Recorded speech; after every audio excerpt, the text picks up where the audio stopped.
It's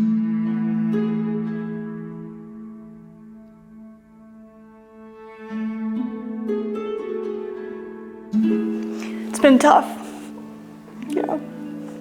It's been the toughest thing we've ever had to go through.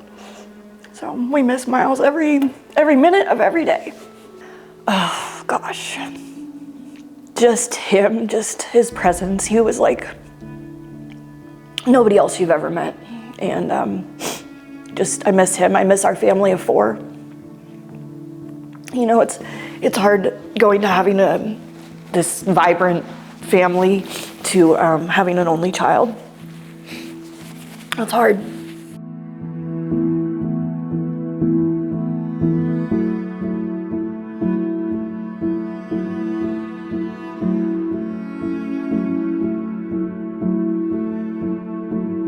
He stayed at huge hospitals, you know, Doren-Becker, Seattle Children's, Stanford, which the care, you know, you got the quality family-like care from our doctors at Asante, but it's a little bit different when you can actually see outside.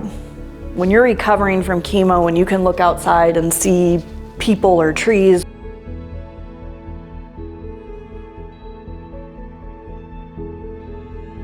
So he was really excited and especially motivated after the tour. Just couldn't be more excited about, and he was very firm. He's like, well, I'm never gonna have to go there, but other kids are.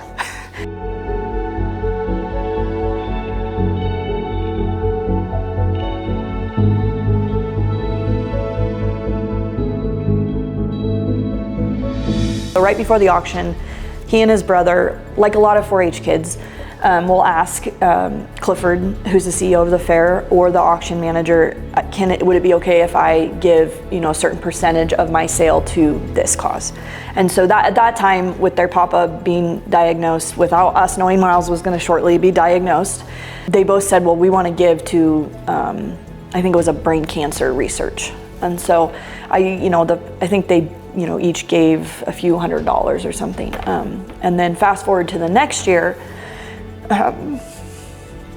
Miles and his brother both wanted to give to the Asante Foundation, and they were able to give quite a bit. Miles's pig sold for a very good amount of money, as did Carter's, and I think it was in a couple $1,000 range.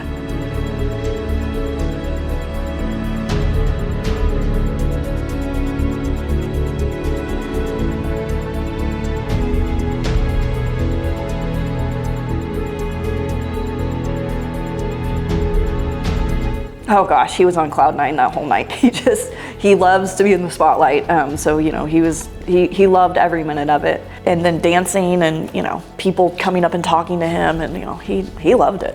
I don't think he honestly fully grasped until at the end where so many people stood up to match him. I think that's what made him emotional.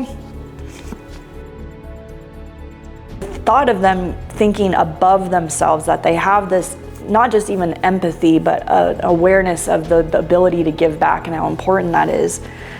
You just don't see that. And if every community and every city could have that same, I mean, what a different world that would be.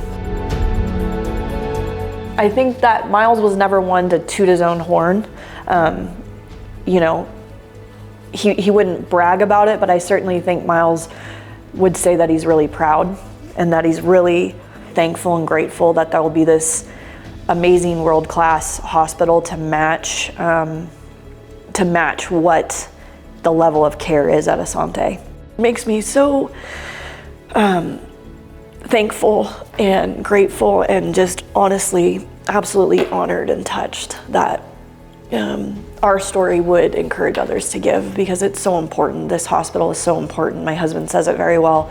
It may not be your kid or your wife, but it's gonna be, you're gonna know someone who's gonna need to go and in your lifetime, and to know that they have this amazing facility that now matches that level of care that's been there since Rogue Valley opened. Always in the back is, you know, what would Miles think? What would Miles do?